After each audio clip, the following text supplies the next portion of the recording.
everybody. Welcome to What a Hell of a Way to Die. It's Francis, and I have with me today Nicholas Slayton. Nate is still off being a father and on paternity leave, so we're filling in with a lot of stuff. I got a lot of writers that I'm bringing on, and especially all my people from Task and Purpose, who I briefly wrote for. So I just assume I consider all of you my colleagues at this point. I don't know if that's how it works in the world of journalism. I'm also not going to look into it though. So Nick, how you doing today? I'm doing good. It's 30 years after the X-Files premiered. It's not terrible. Talking to you, I've had worse days. 30 years, 23 years after 22 years after September 11th. So I hope you're having a good Patriots Day. That was a fun one to start to describe to my 8-year-old daughter. It's like, what does this mean? It's like, oh no, it's very. The thing that kills me is that there's always all these people who are just like, I don't, you can't teach gender in school because kids will get too fucking confused by it. And like my child has met kids who are gender fluid or maybe non-binary, and she's just like, oh, it's that kid who's still trying to figure out their gender. This is their name, and she knows how to use non-gendered pronouns and everything, and she understands that at the age of 8. But just be like, so why did people run these airplanes into our buildings? And like, I know that the dumb answer is because they hate our freedom, but obviously that's not the correct answer, and I want to teach her correct things. But also thrusting her into geopolitics, especially when I'm her father and I know way too much about this bullshit as is myself. It goes back to this. Well, actually, if we want to talk about that, we have to go back to this, and then you're back in 1600 or something. Yeah. It's like the episodes that Tom did about the Troubles over on Lions Led by Donkeys. You're like, okay, the Troubles, the 1970s. And it's like, all right, so going back to the 1600s, like, fuck, dude. But that's how. I mean, you said you want to do some history stuff, so you know that's how history starts. It's not always about like. You can always go back another step. It's like, well, we could go back to 19... Domino thing, but it's just that you never know where the dominoes start. Yeah, just like, okay, look, so Caesar crossed the fucking Rubicon, right? And that's just led to a downfall of society since then. Yeah, and then for that, the first triumvirate fell apart, and Caesar had to go do some shit. Yeah. Yeah, we did a whole series on the episodes of Rome. If you want a more serious history look into Roman politics.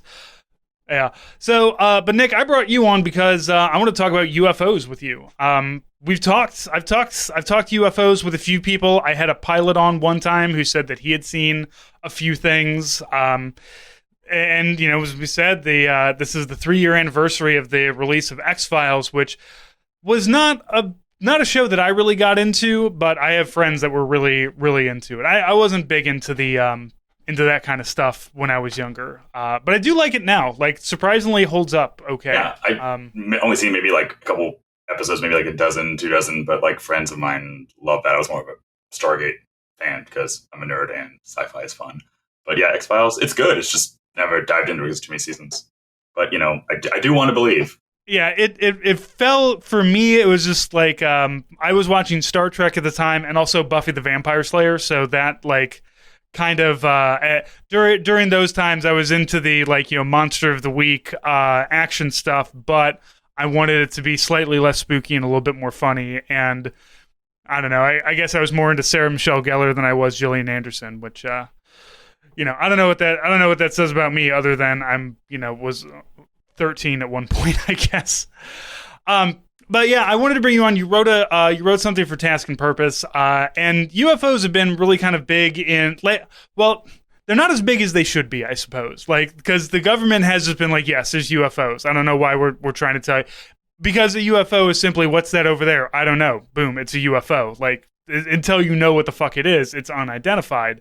So, but it seems like nobody has really cared about all of the UFOs, probably because it doesn't really actually materially change anybody's life. Like, if there's aliens out there, they're watching us or they're not watching us, like, fine, my student loans are still being turned back on, dude. Like, unless they want to come down and pay my student loans in Glocknorgs or whatever the fuck they use for currency, I'm not concerned about them. Yeah, no, you've seen the memes. It's aliens are real. Okay, as we're stuck in 9 to 5 jobs or 9 to 9. Yeah. Are they going to bring down the replicator that makes, food out of nothing, and then I don't have to do anything ever again? No. All right then. I guess I'm going to record another podcast, huh? Though I think if we got our Star Trek replicators, I'd probably still do the podcast. You just get bored after a while, I assume. Yeah, post scarcity stuff. You need something to do. I think that's why they go explore. They need new culture. Yeah.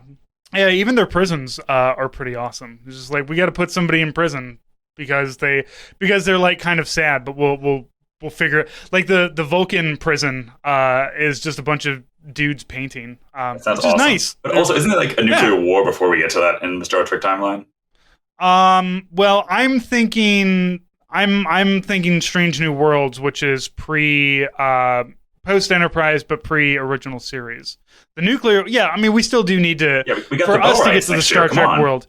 Yeah, we've got to get to the live through the nuclear thing, and apparently also a college being named after Elon Musk. Thank you, Jason Isaacs, for that one. He did that to try to get a free Tesla, and then he didn't. So that's it. That makes it even. You know what? Loved him in Death of Stalin, but real cringe shit there, Jason. Yeah, well, that first season of Discovery had some many issues. That line is probably top 10, top 5, top 3, really. But he was fantastic. Yes. So I forgive a lot because he's a great actor. If he needs to look at you intensely, he can do that. Oh man, we could talk. We could talk that for a while, and Death of Stalin for ages. Oh yeah, absolutely. All right, so we've got this one. Pentagon unveils one-stop shop for declassified information on UFOs. First off, that's just YouTube, I thought, because that's where I've seen all of my weird, what is this? And we put spooky music to it or whatever. So what is the Pentagon trying to do here? Yeah, so last month the Pentagon launched. Well, the Pentagon has an office they launched in the summer of 2022 called the All Domain Anomaly Resolution Office, which sounds kind of intense. We're going to resolve these anomalies, But they've been slowly putting out reports of, like I said, the unidentified things. Hey, we don't know what that is. And they've been slowly trying to figure it out. Oh, that's a balloon. That's some weather thing. That's another nation's plane. And now that they've started to resolve, I think they have more than 800, probably more than 1,000 cases right now. But the ones that they've resolved, they're now putting online like, hey, here's this video we have. And like a lot of military videos, it's grainy, it's hard to see. Like, hey. Yeah, it's a lot of fleur video and a lot of shitty cameras being held out of a window. Yeah, or something. it's just the top tier giant defense budget stuff, HD. It's wonderful. But they're sort of putting this out there partly transparency, partly to be, especially after the summer, which I do want to talk about those weird aliens are real claims, which are absurd. But they're trying to say, hey, this is what we're seeing. This is what it turns out to be. We're trying to put more out here to, assuage fears. I think you compared it to old school GeoCities. The website is not great. It's straightforward, but it is, yeah.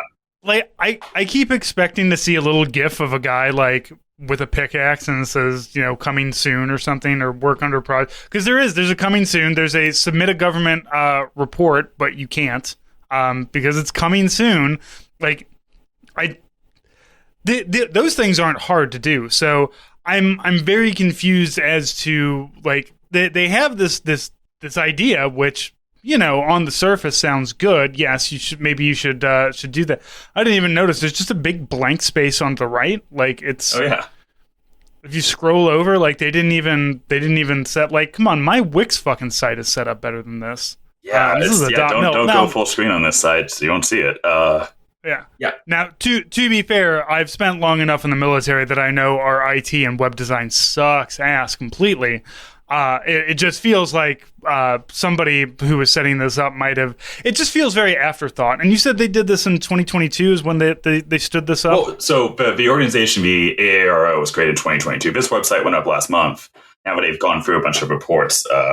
But this is kind of just the latest part of, let's say, 6-7 years of the military slowly being like, okay, yes, there's some unidentified things in the sky we can't explain. We're going to be more transparent about it. Kind of goes back to when the late Harry Reid sort of pushed for that transparency, and you had those Navy videos come out in 2017 in the New York Times, and people were like, okay, yeah, we'll admit we don't know what's going on in the sky sometimes. Yeah, and when I talked to the pilot, he wasn't a pilot, he was a flight engineer, so he's the guy who sits in the back. He doesn't drive the plane, just pushes all the buttons. Yeah, he's a goose. Okay. Yeah, and he's just like, yeah, man. I mean, you're up in the sky. There's shit up there all the time. You don't know what it is. Sometimes your radar will ping off of a Mylar balloon that somebody let up, and just But it's a balloon, and you're in a jet, so it's not like you're like, oh, let's have a quick little flyby and check it out. No, you're blowing past it by hundreds of miles an hour on a small little SpongeBob Mylar balloon. You're probably not going to be able to like get some positive identification on that. However, the videos that they do have up here, some of them do have a little creep factor to them. There's the one that a Middle East object, just some weird ball that just goes rocketing through. It's like below the Reaper, but above all the heads, and you can see. I like that.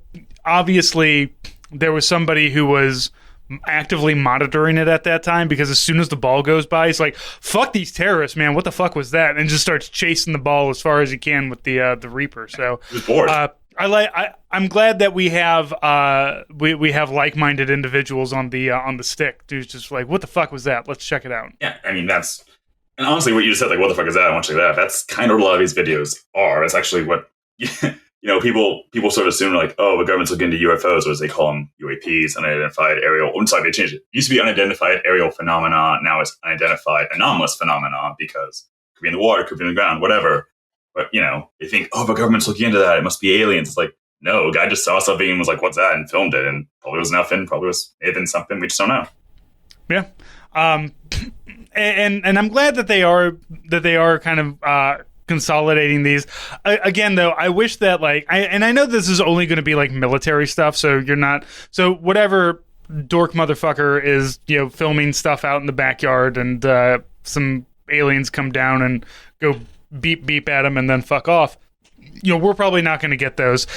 These are specifically taken from government cameras, in the middle of government usage in one way or another. And that's the information that we're coming through. We only have like the official UAP videos, 2, 3, 4, 5, 6, 7, 8 of them so far, and that's it. Yeah, there's 8 of them, and UAP, the AARO, the director, Dr. Sean Kirkpatrick, was a pretty fascinating guy. He's like one of my dream interviews.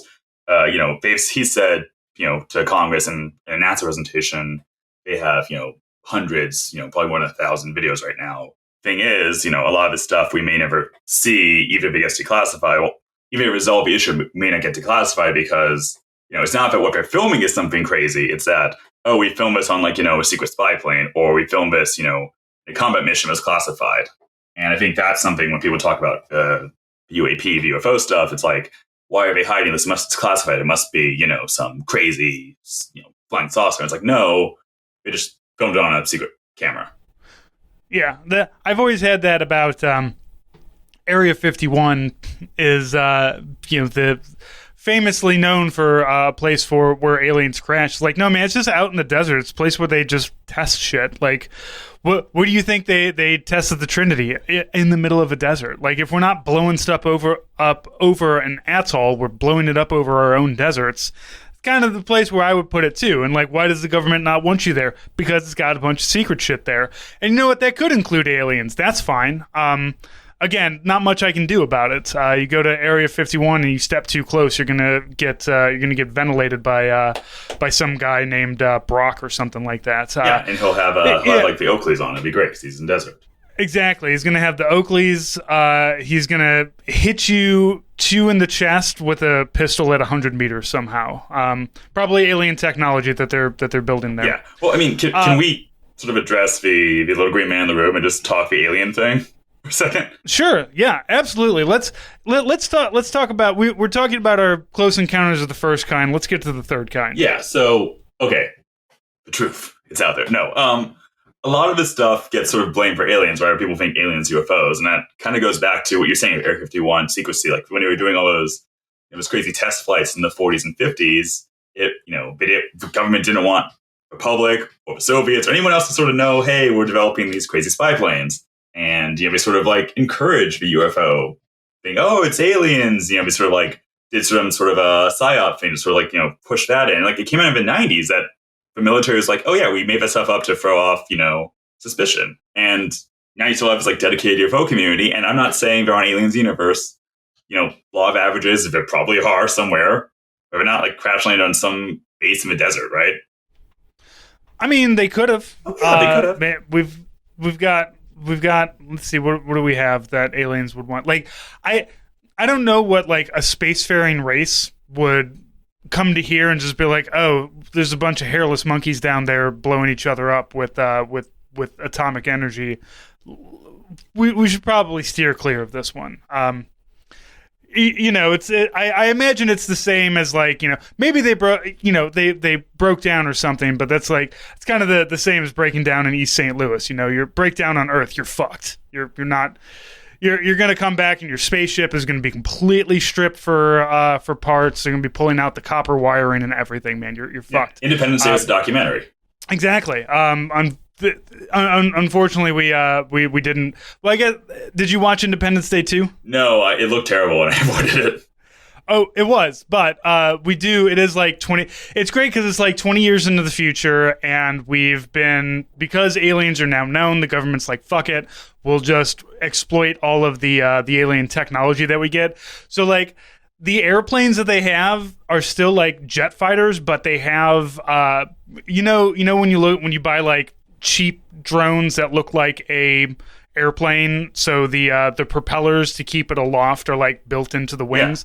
Yeah. That's what's going on there, and it's like, why are you keeping the aerodynamics if we don't need? You know what? I'm not even going to ask questions. Like, this is a dumbass movie that shouldn't have been made. But I do. They do eventually lean into the technology. And it ends with them being like, oh, we're going to go to this, like, because there's all these other worlds that those aliens have like destroyed, and there's like people, well, not people, there are aliens from those worlds, like, who are refugees, and Earth is just like, we're going to come and we're going to, gather all these people together and we're going to fight this alien menace together, which I think would be phenomenal. It sounds like a good premise. It sounds like a good premise, except one, if there's one thing America hates, it's refugees. But if there's one thing America loves, it's being the center of attention. So it could work. I feel like we'd probably get Ben Shapiro yelling about it, but the aliens are woke. I'm just spitballing. We haven't had a good like alien movie in a while. What was the last good alien movie we had? Probably Battleship. Don't say Battleship, please don't. I fucking love Battleship. Definitely not Cowboys and Aliens. That was terrible. Yeah, there hasn't really been one. I mean, Marvel movies don't count. Yeah, I'm not trying to avoid that. I'm trying to think. There is a lot. It seems like there's a lot of. Oh, they're making a new Alien movie. Yeah, but they're gonna keep making those till the day ends, and Prometheus is terrible. It was all right, I think. You know what? It's been a while since I've seen it, so I can't say. But yeah, we have a dearth of like really cool, fun science fiction movies. All the sci-fi that comes out now is really fucking depressing. And I understand that we're kind of in a down period with the way that everybody feels in America right now. We can't have fun stuff like Battleship, where you steal a battleship and you fight aliens that look like Limp Bizkit fans. They created aliens that have the shittiest goatees built into their faces for some reason, so that when you finally do pop it off, the instinct to punch it in the face is understandable. See, that's good production design, which, I mean, that's a lot of the UFOs and UAPs you see on this website and have been reported don't have that. Yeah, there's there's nothing that makes me want to fight any of these aliens. So America needs to be doing better about that. Did you see what the AARO describes most of UAPs as? No, I did not. Okay, so according to UAP, and this is in the reports, I've heard Kirkpatrick say this in that NASA presentation, which is very fascinating if anyone wants to learn more about this. He actually goes into detail about what the work they do. But we say these are about, every UAP is in general round, about 1 to 4 meters in size, white or translucent, floating around 10,000 to 30,000 feet in the sky, and has no thermal exhaust detected. Francis, what does that sound like to you? Sounds like a big-ass balloon. And it probably is. If you remember the whole Chinese spy balloon incident back in the day, back at the start of this year, it was ages ago. That was the most exciting. That's the most exciting alien movie we had was shooting down Chinese spy balloons. There was like that weekend over 3 days where we shot down like 4 different other ones, and the one that got me is they shot one down over Alaska, And because the thing was, and part of why we're getting more UAP detections now is one, the military is sort of more open about, yeah, okay, we're seeing stuff, please report it if you see something in the military. But also, after the first balloon, they sort of adjusted their radar and scopes to sort of like detect more things, like, oh, of a certain size or of a certain, elevation, which led to a flood of cases. And one of the things that shot down, no one's ever officially confirmed it, but it was like, it's a balloon over Alaska. And it's like, yeah, Illinois Hobby Club lost their balloon over Alaska right around the same time. And it's like, great, guys, we used a Sidewinder missile or whatever kind of missile it was to take down a hobby balloon. Hey, a kill's a kill. You put it on the side of your. The only things that the F-22s managed to kill so far are balloons. Let's take a look at frequently asked questions. There's only 3 questions that are apparently asked frequently, according to the AARO. How can I share my information? If you're military, you can report through your chain of command. And if you are let's see, report through the chain of command or in service with accordance of General Admin, Joint Staff J3, Washington, D.C., unidentified anomalous phenomenon reporting and material disposition. And that's only if you're military. If you're civilian, you report it to the air traffic control, and then that goes to the FAA. And if you're just you and me, a reporting mechanism will be available soon. Yeah, and I'm going to put that in quotes. How abused is that going to be? Yeah, that's not coming anytime soon. I almost guarantee it. Just right. I want to. But we need to have I feel like we should have something Maybe we do need a government organization that its entire job is to take all of the videos from crazy people and analyze them to figure out what's going on.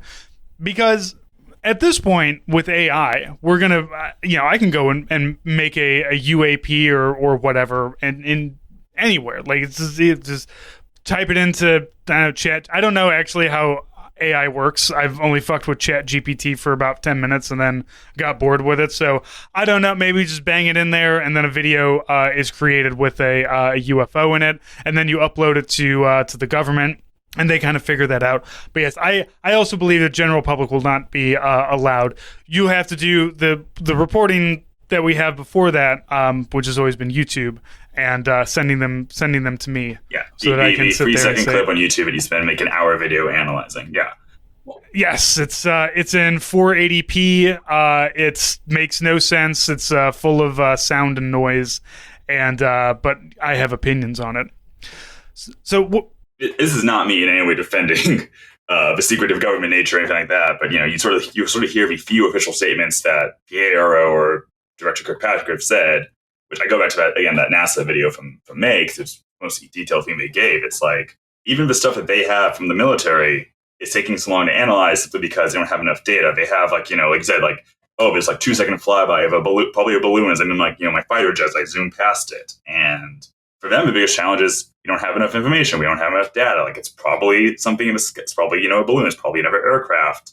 And so when, you have those guys testifying before Congress saying, there's ex-Navy guys yeah, we saw something. We don't know what it is. We're not saying aliens. We're just saying we should look into it more. That's probably true. But then you have that, Air Force intelligence guy, Grush, who said, yeah, the government's hiding alien bodies. I don't have any evidence for it. I was simply told this secondhand. And it's maybe not that. Yeah, that guy, there's a lot of spin when that guy came out. And wasn't it discovered that he's insane, I think? Yeah. The in some way or did another. A cool thing looking at his, he found his arrest record and things like that. And of course, this is where people say, you're all in the pocket of the government trying to hide the truth. And it's I don't know, man. He said he didn't have any evidence. Sometimes people are just crazy. I know, I am never going to say, the government has nothing to hide. It will always hide shit from you. Some of it probably for the better and some of it probably for the worse. But no, there's not. There are also just like the person who's trying to tell you that, jet fuel doesn't melt steel beams. We have science that we can do this with. We don't have to do the crazy conspiracy theory stuff. But because we're all addicted to Twitter, we will continue to do the crazy conspiracy stuff anyway. let's see. So, what are the leading explanations to accounts for UAP reports? No single explanation addresses the majority of UAP reports. We're collecting as much data as possible, following the data where it leads, and sharing our findings when possible.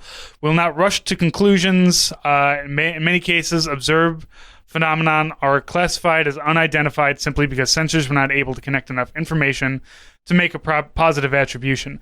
Do you think that we're gonna see like their methods on how they analyze this data? Because like, you know, you and me, we look at it, that's analyzing it by just watching it.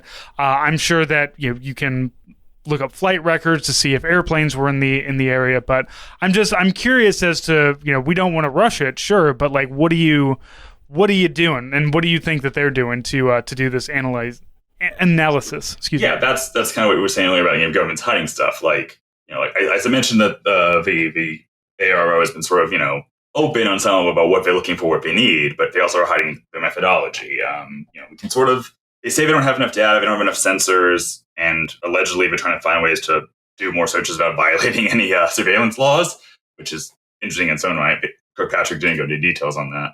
But, you know, we can sort of back-end it on some level because what we were talking about earlier, what they say most resolved cases are. It's like, okay, they know the size of it, they know the elevation, they're looking to see if there's any sort of, you know, exhaust or, you know, propulsion, and we're trying to see, you know, any shape. Okay, so if we're looking at that, I guess that's a methodology, but we don't know, you know, how much they need to start analyzing a case. We don't know how long it takes.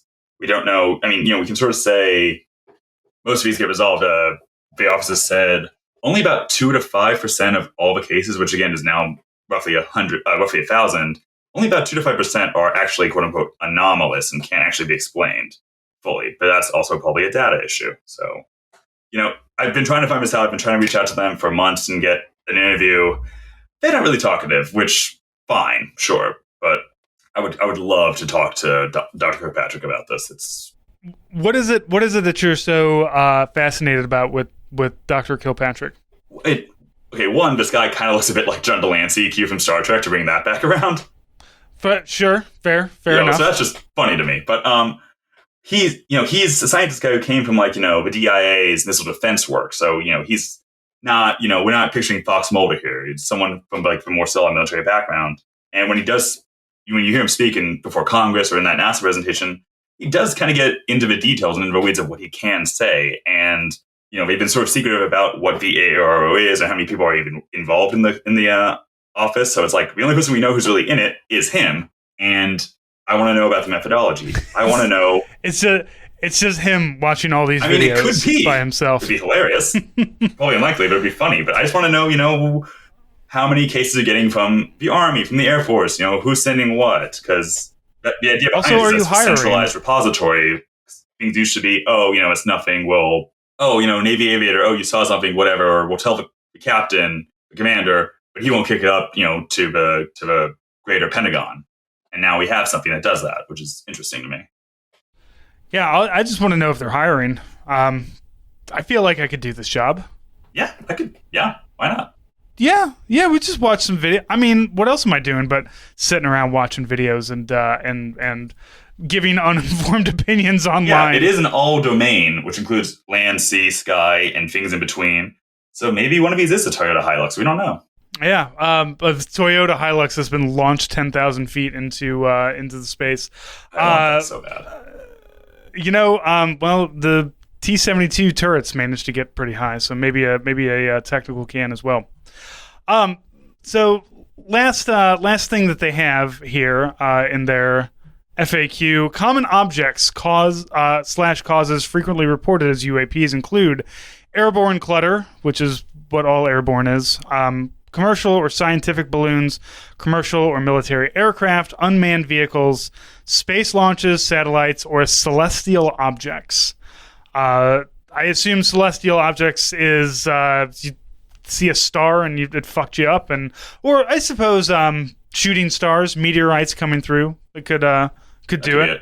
I could see that.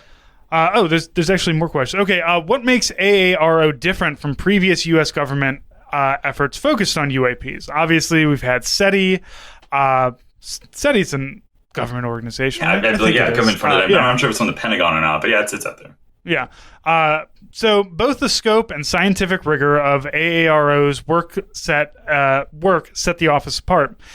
It is the first U.S. government office to be tasked with synchronizing efforts across DoD and the interagency to collect, report, and analyze UAP. AARO is taking a collaborative, objective, and data-driven approach to its mission and is partnering with a wide range of stakeholders. So I guess this is less like SETI is we are actively looking for something out there, but this is a information repository. Everybody give us the info, give us the videos or whatever you're seeing, and we can kind of we can dig into it and see what's going on here. No one's on the methodology though either. They're still hiding that. Yeah, still hiding that. But also, like, this whole like website is so undeveloped as it is. Like, I'm not surprised that they're not talking about their methodology. Like, it's very easy to just be like, well, of course the government's never going to tell you that. But like a lot of times they do. They will just be like, yeah, if you want to know, here's what we're doing. There's a lot of things that the government is weirdly like transparent about. But again, you're never going to be able, you and me are never going to be able to send anything to this website. But I do think that eventually maybe we'll see something. I could be wrong. Wouldn't be the first time that the government has proved me wrong about something. Did you happen to see what the next question was in the FAQ? Yeah. Has the department found any evidence of extraterrestrial technology? No. Examinations of UAP sightings is ongoing. AARO uses a rigorous scientific framework, data-driven approach, copied and pasted from the last question, to better understand UAPs. We will follow the science wherever it leads. At least they put that up there. You know, that's the question we all have, right? Like, we're not all here to just be like, oh, I'm sure wonder what, random smudge on a FLIR device flying on a Reaper was. Nobody gives a shit. We care about aliens. Until it's an alien, nobody cares. So it makes sense that you have something like this to kind of analyze those things. And this is a good, like, I'm making fun of it, but I will say this is a good idea. It's at least not a harmful idea that the government came up with. And you know what? It's better to have something like this and have it working than I suppose not having it, because something could get missed. Or what if, there's a UAP that isn't necessarily an alien, but it's something else that we haven't seen. Yeah. It's also, again, the flying Hilux. It could be Godzilla for all we know. I mean, Pacific Rim, they came from the sea, not from the sky. It's not that either, as far as we know, but I mean, that is technically in the realm of this office. It could be. That would be that'd be more of a naval thing, I guess, if it turned out to be that. But I mean, this did start from the Office of Naval Intelligence. That was the precursor to the AARO. Well, they're the ones with the planes, so they're going to see most of the weird stuff. And there are ones out on the ocean. I mean, I feel like you spend too much time in the ocean, you're going to start seeing weird shit anyway. So Krakens. Everybody in the Navy's a little off. Sorry to all my Navy people, but you know it's true. What other accounts for UAPs that have appeared to observers as very fast moving, but are formally assessed to have been stationary or slow moving? It looks like it's moving, but it's actually not. Optical phenomenon such as motion parallax can explain how a stationary or slow-moving object can appear to be moving rapidly relative to a fast-moving observer. In such cases, it is the observer's speed and field of view that causes the apparent motion of the background behind the observed object, not the object's speed. The effect is enhanced if the object is closer to the observer or if the sensor is viewing the object within a small field of view. So, if you see a balloon slowly, trundling around in the jet stream, and then you blow by it going Mach 1, you're just like, whoa, that thing's moving really fast. No, you're moving really fast. I'm glad they threw that in there. I don't know if one of these videos they specifically had to call that out and then say, no, this is why we're doing it. So we're getting a little bit of information on their on how they do this. Yeah, it's still pretty limited. And I mean, like, it does sort of feel, reading this FAQ, it's like, yeah, no, it's not that. Here's how this works, which, fine. Like, I mean, address it, but there was a nice kind of exasperated tone to this whole thing, which I like. Yeah, there is a link here. It has some of the kind of information about UAP analysis, about trying to get the information. How fast was the observer going? Where was it?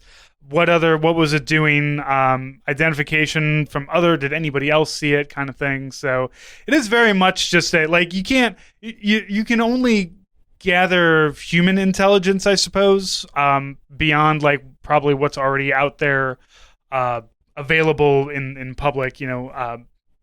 There's only going to be so much information you can gather based on, hey, check out this video I saw. Like, all right, well, what were you doing? Where were you?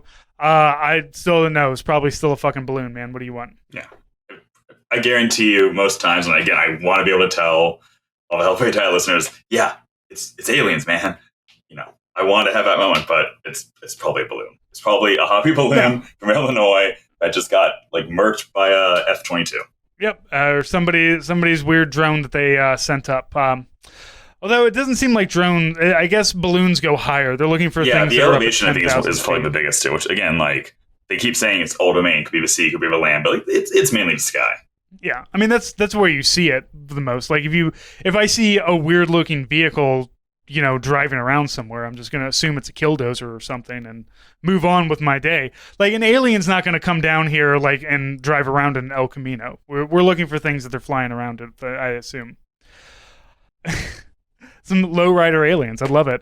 What kind of UAP reports are most scientifically useful? So reports, they're talking about ham radios, things that they get from radio frequency, just all the different places that we collect data from, how we collect data in the military, and how these things kind of get uploaded.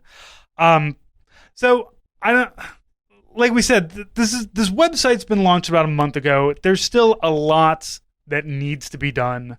It is not an exciting website whatsoever. There's not a whole lot of information, and the web design is kind of dog shit. But it is there, and you can go watch some videos.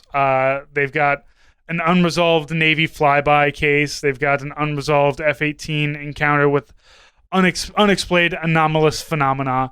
So it's all out there, and the truth is there. But the truth is more than likely it's just a fucking balloon. Yeah, but no one ever said the truth was going to be interesting. That's the thing. No, that's the problem. In real life, it's not the movie Battleship. In real life, you just go and you get onto the USS Missouri and have a nice tour, I assume. Yeah, I've heard good things. Not have a bunch of old men start shooting Hawaii. Yeah. Once again, Hollywood is made up, sadly. Yeah, unfortunately. So let's move on to another one that you have here. And I talked about this a little bit as well on the weekly in between shows that I'm doing, putting up on YouTube. But this is the pre-boot camp that's the military launch. So give us a little background on this. Yeah. So for instance, I don't know if you know about this, but the Army and other branches of the military have been struggling to recruit.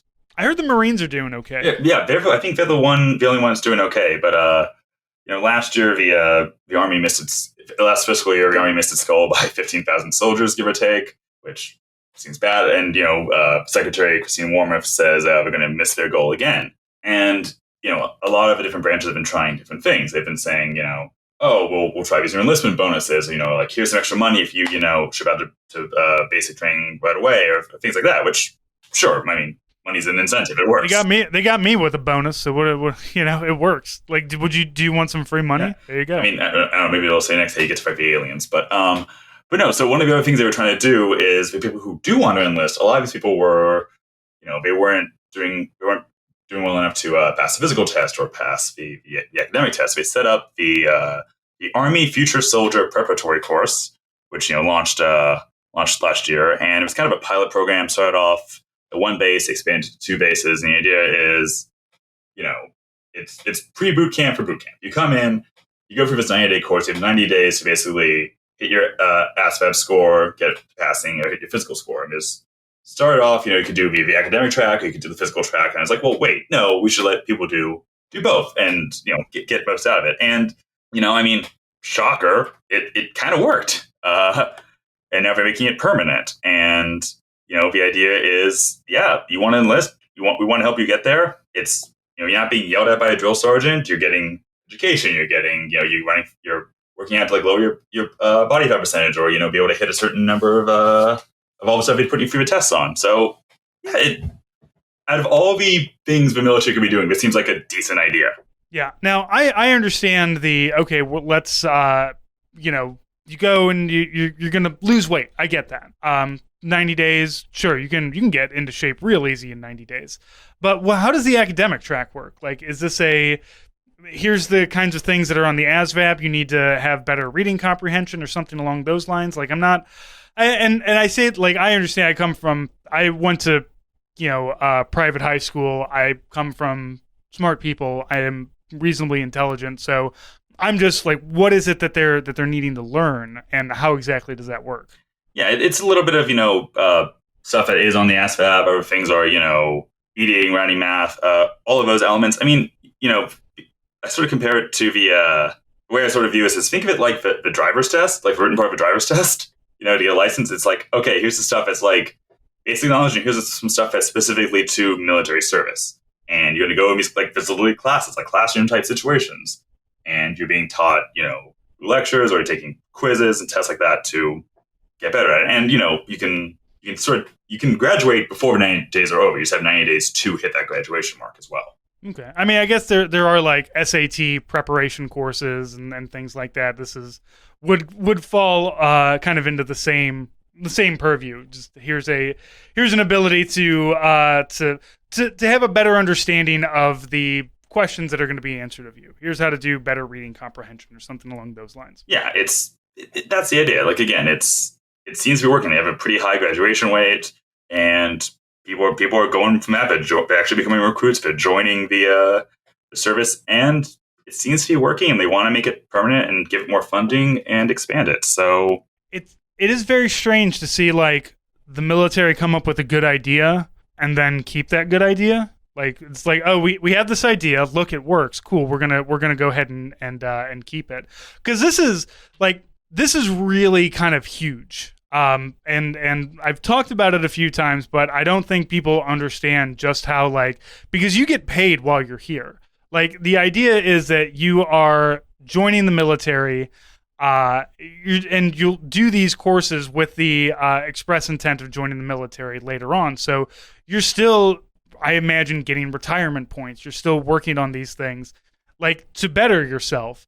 And we've always talked about how, yeah, it's, don't join the army, but I understand if you're from the middle of nowhere with nowhere to go and no prospects, no job, no education. I understand that the military is a attractive source for that. And it just becomes more attractive with this, because it's even just like, look, man, even if you aren't ready, because I believe that there was there's always, it seems like there's always some study that comes out about how, like, all 17-year-olds are fat and stupid now and they can't join the military. Yeah, that's the Pentagon's argument. Like, yeah, they're not in shape enough to handle the intensity of military life. Which is absolutely true. And, let's be honest, kind of always has. Like, it would have been great to have this for a lot of other people. And, I saw somebody saying, we're lowering standards. I don't know what standards you thought we had in the military beforehand that you think that we're lowering them to. But I like the idea that they finally said, look, we have a pathway forward for you if you want to do this, but you're not meeting these things, because, the Army's not, like, okay, you can join the Army if you lose, 20 pounds first. When are you going to do that? Like, when do you have time, in between all the other bullshit civilian stuff that you're doing? If all of you out there, if you're not 18, you remember what 18 years old was like. It's not like you've got that, like, newfound independence, but you're not independent whatsoever, because you are probably working a shitty job and still living at home. So this at least gives you that, like, okay, look, we'll take you in, we'll put you under our little umbrella here, we'll teach you some things, we'll let you go run.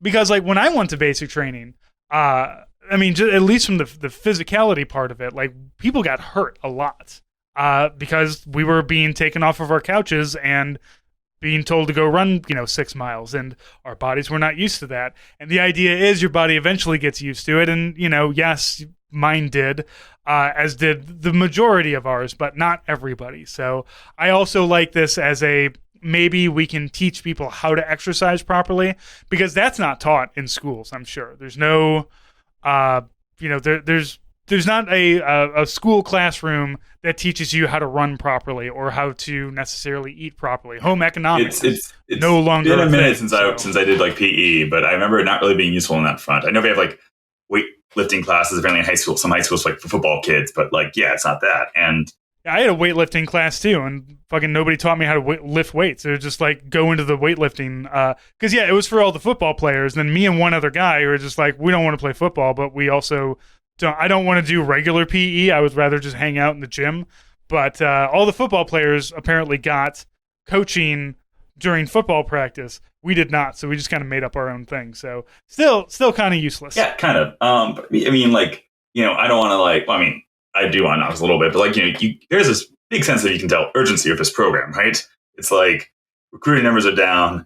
We don't have time for you to go lose 20 pounds or you to like suddenly get smarter. It's like, please come. We want to get you going, which on one hand is a good idea. On the other hand is like, I don't want to say desperate, but there's a sense of, we really need you to join fast, which sure, fine. That's what the military wants. The military recruitment's job is to get people to enlist, right? Here's the thing. Here's why I like it, because I'm very much a government cradle to grave kind of person. Just like, what's the point of a government if it's not taking care of me? Here's a government that's kind of taking care of people. And people who are just like, oh, you wouldn't actually be able to join unless we kind of helped you out. So let's help you out if you want to do that, if you want to have that help. And I know that's not going to be for everybody, obviously. You still have to be a certain physicality and things like that to join the military, but this does open up a lot of options for people. So I'm just glad I'm looking at this classroom. Nobody's yelling. That seems very helpful too. There was a lot of yelling when I was in basic. They avoid that until you graduate. Then you go to basic, and it's like that's where we get the classic experience. Yeah, but I also feel like they don't yell at you as much in basic training. Like, and I don't mean that in these pussy kids today, they're not like when I went to basic, but like that drill instructors have realized, or that, common training has realized that just like screaming at somebody and calling them names doesn't actually work for most people. Yeah, I know. As it turns out, acting like the drunken father that I'm trying to escape isn't helpful in these things, but it was helpful for all those people who were trying to escape drunken dads, I guess. Not me. My dad's great. I love him to death. But this is hell of a way to dad. So yes, okay, good. Yeah, it is hell of a way to dad. I do need to get my dad on here sometime. Lock him into the pod shack with me. And actually, I've been telling him that he needs to try weed for his first time. So give him a 5 milligram edible and put a microphone in front of him and see what happens. And then watch Battleship.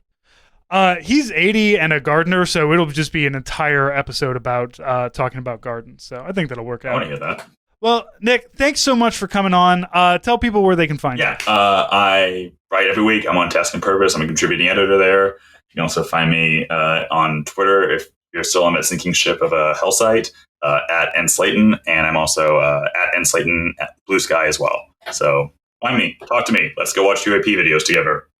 Yeah, we'll all watch videos and do wild speculation and post those uninformed opinions on the internet. I'm not saying aliens, but it could. The thing is, we're not saying it's not aliens. That's the thing. We're simply saying they haven't found anything yet, which is interesting. Yeah, the important distinction. Nick, thanks so much for coming on. Everybody else, thank you so much for listening, and we'll talk to you next week.